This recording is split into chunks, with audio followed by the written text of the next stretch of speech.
মধ্যপ্রাচ্যে চলমান যুদ্ধ বন্ধে পাকিস্তানে মুখোমুখি বসতে যাচ্ছে ইরান এবং আমেরিকা। এরই মধ্যে ইসলামাবাদে পৌঁছেছে ইরানের একটি প্রতিনিধি দল। শুক্রবার সংবাদ মাধ্যম ওয়াল স্ট্রিট জার্নাল জানিয়েছে, আমেরিকার প্রতিনিধিদের সাথে আলোচনা করতেই তারা ইসলামাবাদে পৌঁছেছে। প্রতিনিধি দলের নেতৃত্বে রয়েছেন ইরানের পররাষ্ট্রমন্ত্রী আব্বাস আরাকচি ও পার্লামেন্টের স্পিকার বাঘের গালিব।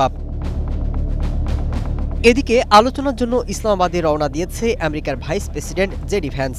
বিমানে ওঠার আগে ইরানকে সতর্ক করেন এই আলোচনা নিয়ে যাতে তারা টালবাহানা না করে। ভ্যান্সের সাথে ইসলামাবাদে যাওয়ার কথা রয়েছে প্রেসিডেন্ট ডোনাল্ড ট্রাম্পের বিশেষ দূত স্টিভ উইটকফ এবং উপদেষ্টা জ্যারেড কুশনারের।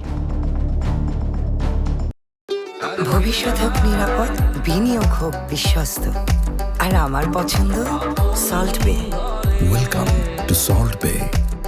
পাকিস্তানে আমেরিকা এবং ইরানি প্রতিনিধি দলের মধ্যে আলোচনার জন্য ওয়াশিংটনের প্রস্তাবিত 15 দফা পরিকল্পনার মূল বিষয়গুলো হলো ইরানের সমৃদ্ধ ইউরেনিয়াম, ব্যালিস্টিক ক্ষেপণাস্ত্র নিষেধাজ্ঞা শিথিল এবং হরমুজ প্রণালী আবারও খুলে দেওয়া। অন্যদিকে তেহরান 10 দফা পরিকল্পনা দিয়েছে, যেখানে তারা প্রণালীর উপর নিয়ন্ত্রণ, এর মধ্য দিয়ে যাওয়া জাহাজের উপর টোল আরোপ, সব আঞ্চলিক সামরিক অভিযান বন্ধ এবং নিষেধাজ্ঞা প্রত্যাহারের দাবি করেছে।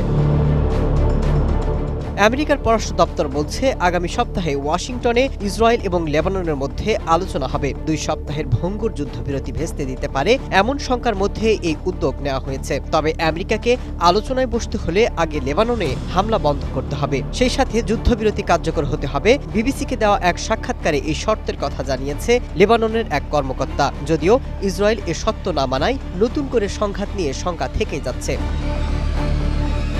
এদিকে যুদ্ধবিরতি সত্ত্বেও লেবাননে প্রাণঘাতী এবং ধ্বংসাত্মক হামলা অব্যাহত রেখেছে ইসরায়েল। হামলা বন্ধ না হওয়া পর্যন্ত পাকিস্তানে আমেরিকার সাথে কোনো শান্তি আলোচনায় ইরান অংশ নেবে না বলে জানিয়েছে Tehran. Masud Rana, one international desk.